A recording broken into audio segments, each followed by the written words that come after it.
Siapa saja, Pak? Oh, tadi ketemu banyak.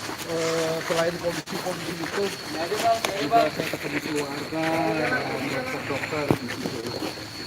Lanjut dulu, Pak. Ya, oke.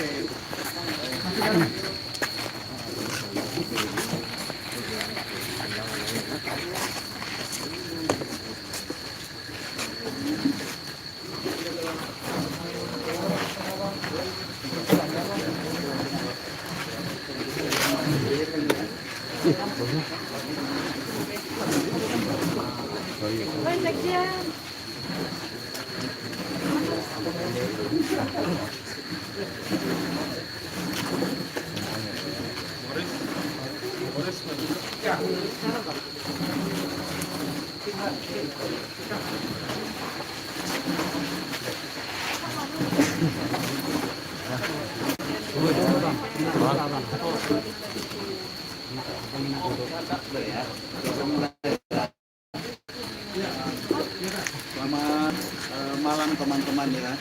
Luar biasa dengan segala rasa hormat saya pada kalian dan perhatiannya.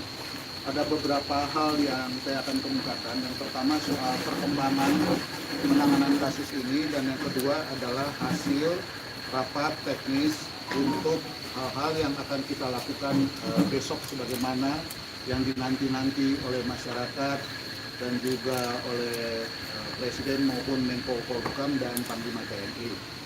Yang pertama saya mau menjelaskan soal perkembangan penanganan kasus ini. Ya. Nah, ada 4 aras yang sekarang ini sedang terjadi secara hukum. Secara hukum ya. Jadi ini bukan spekulasi, secara hukum. Yang pertama adalah aras laporan istri dari Kadif Propam, Ibu Putri, yang konteksnya adalah pelecehan seksual. Tentu penanganannya ini ada di Komnas Perempuan dan di Komisi Perlindungan Saksi. Ya, yang sampai sekarang putrinya atau Ibu Kadif Propamnya tidak pernah kita lihat. Ya. Yang kedua adalah laporan dari Freddy Sambo sebagai Kadif Propam yang berjalan di Polda Metro Jaya, yang konteksnya adalah sebagaimana pengumuman Karo Paminal yang lalu, mereka masih konsisten tembak-tembakan di rumah Duren 3. Ya, yang ternyata kalau kita urut dari apa yang diumumkan oleh Kapolres, otopsi sudah mereka lakukan. Visum katanya sudah mereka lakukan. Ya. Nah, tapi sampai sekarang kami dari kuasa hukum belum pernah melihatnya dan tidak pernah melihatnya. Yang kedua adalah saya sendiri bersama dengan tim turun langsung pada waktu diumumkan katanya ada prarekonstruksi, dan itu ternyata dilakukan malam dan juga pada pagi dan siangnya. Siangnya karena sudah diumumkan saya juga baru tahu, saya langsung turun ke Duren 3. Dan ternyata setelah saya konfirmasi dengan teman-teman yang ada di situ, saya tidak boleh masuk, dia bilang, karena ini kewenangan penyidik. Nah, prarekonstruksi yang dilakukan ternyata dalam konteks tembak-menembak. Ya, konteksnya tembak-menembak. Jadi itu yang kedua. Yang ketiga adalah aras yang dilakukan oleh Mabes Polri, di mana kami sudah membuat laporan sebagai kuasa hukum, kemudian dilakukan pemeriksaan pertama. Jadi tidak ada gelar sebenarnya, pemeriksaan pertama. Mereka lengkap sekali itu di Mabes. Undangannya adalah undangan pelaporan pertama kami yang diterima oleh banyak sekali. Generalnya ada 11 lebih di situ. Pusdokes, Cyber, Kadif Humas, Kompolnas di situ juga ada, Dir di pidana umum, kemudian Wakabareskrim pada waktu itu yang mengatakan bahwa kasusnya ditarik ke Mabes semua. Ya, kasusnya ditarik ke Mabes semua. Begitu, itu yang dia katakan. Kemudian kami lanjutkan pada waktu itu pemeriksaan dalam konteks pelaporan dan penyelidikan sampai jam 2 pagi. Ya, di situ kami terangkan semua, dibuat BAP. Ya. Dan ternyata setelah sehari kemudian tim penyidik berangkat untuk memeriksa keluarga di sini. Dan kemudian diumumkan bahwa keluar, dinaikkan bahwa tindakannya menjadi penyidikan pada waktu itu. Ya, penyidikan. Akan tetapi aneh, katanya diambil alih semua oleh Mabes Polri. Ternyata prarekonstruksinya masih Polda.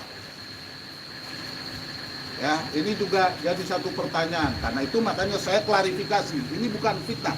Saya sendiri yang turun dan penting untuk kita jelaskan semua di sini agar masyarakat menjadi jelas. Ya, agar menjadi jelas. Aras yang keempat adalah apa yang dilakukan oleh Komnas HAM. Ya. Komnas HAM mengambil inisiatif sendiri sesuai dengan mekanismenya yang katanya mereka melakukan pemantauan dan penyelidikan sesuai dengan undang-undang Komnas HAM. Ya. Konteksnya juga masih tembak-tembakan walaupun mereka juga sudah mendengarkan keluarga korban, ya, dan mengklarifikasi itu. Dan kalian sudah dengar bagaimana pada hari ini mereka memeriksa para ajudan, ya, dan sudah diperiksa juga ternyata dokter yang melakukan otopsi pertama, ya. Yang ternyata di dalam penjelasannya menimbulkan banyak pertanyaan-pertanyaan.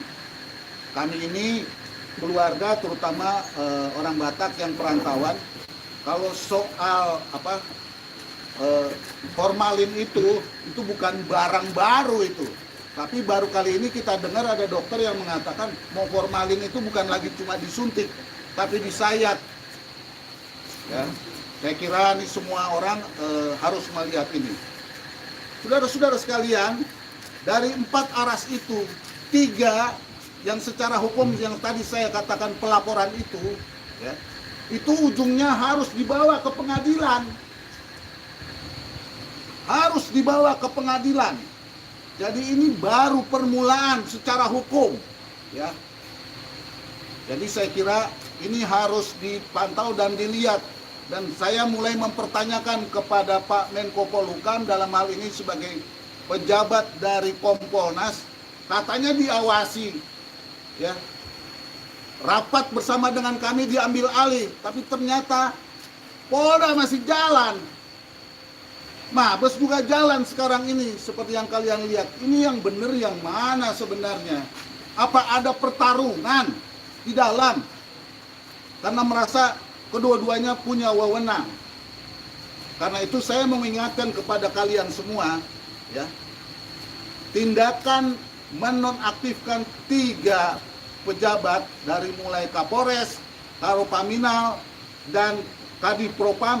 Untuk Kadifropam kalian harus perhatikan.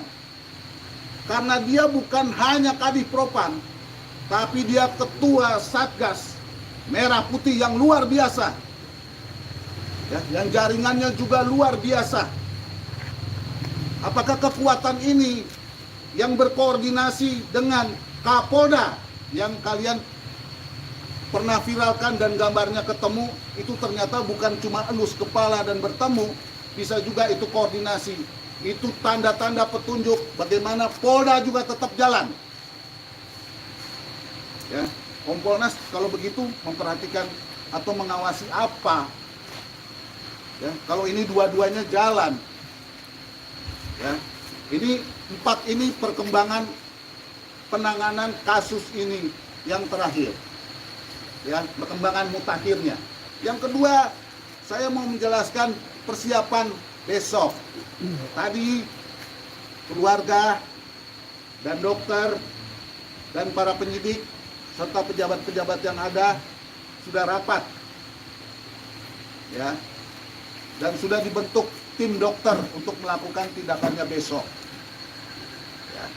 Dari RSCM ada, dari RSPAD ada, dan atas bantuan dari Panglima TNI, kemudian dari Angkatan Laut ada, kemudian dari Universitas Andalas ada, dari Universitas Udayana ada, dan dari dokter yang ada di rumah sakit ini ada juga.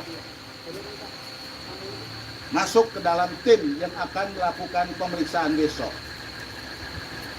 Ya. Ada 3 tahap, ada 3 proses penting yang besok akan dilakukan. Yang pertama tentu adalah pembongkaran kuburan. Ya, estimasinya tadi dia sepakati paling cepat pukul 7.30.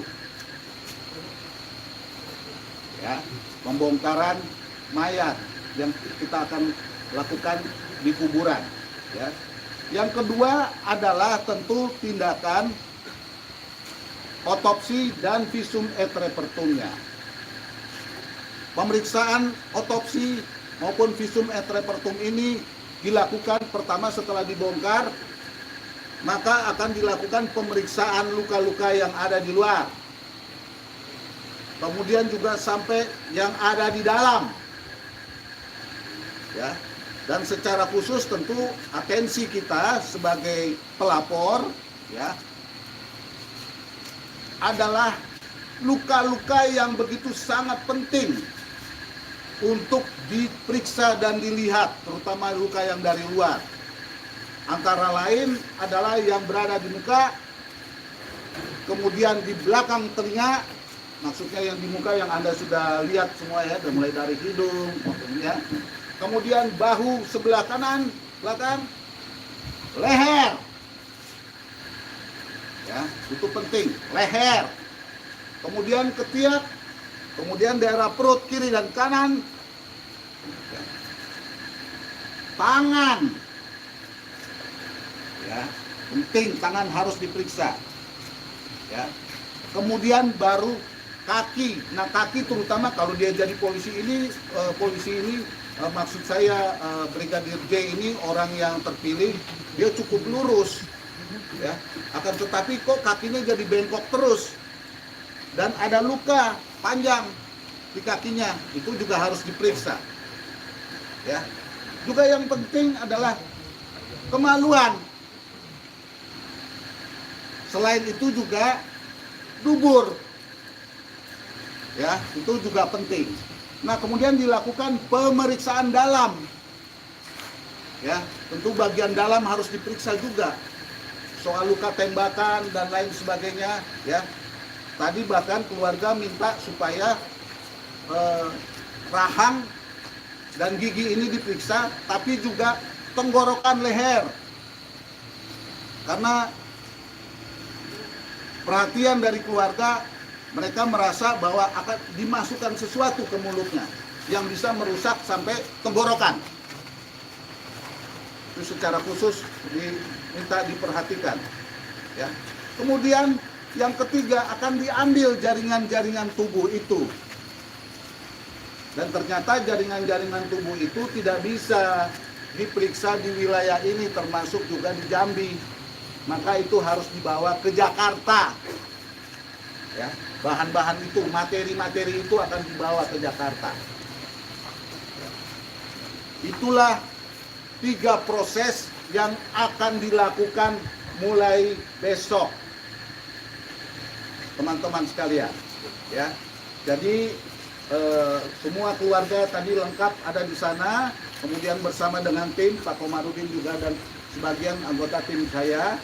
Ya, saya mendapatkan mandat ke sini karena tadinya kami berpikir bahwa kalian ada di sana, tapi ternyata kalian memberitahukan pada teman-teman bahwa kalian sudah ada di sini. Maka kami memutuskan saya sendiri yang berangkat untuk menjelaskan hal penting ini kepada kalian agar seluruh masyarakat tahu dan mendapat perhatian dari Presiden, dari Menko Polhukam, dari Panglima TNI yang mendukung kasus ini, agar ini terbuka, bukan hanya kata-kata, bukan hanya jargon, transparan, transparan, transparan, akuntabel, akuntabel, akuntabel. Ya, mari kita awasi ini dan kita periksa ini, supaya apa yang menjadi, yang selalu dikatakan bahwa ini scientific investigation itu bukan hanya pembuatan skenario untuk membenar-benarkan, karena yang kita butuhkan adalah kebenaran sejati, keadilan sejati, ya, sesuai dengan proses dan ketentuan hukum acara yang berlaku. Kira-kira itu dulu pokok-pokok pikiran yang penting, yang kami rasa sangat penting, yang harus kami sampaikan rekan-rekan wartawan sekalian. Tentu saya dengan senang hati mau melayani tanya jawab begitu ya.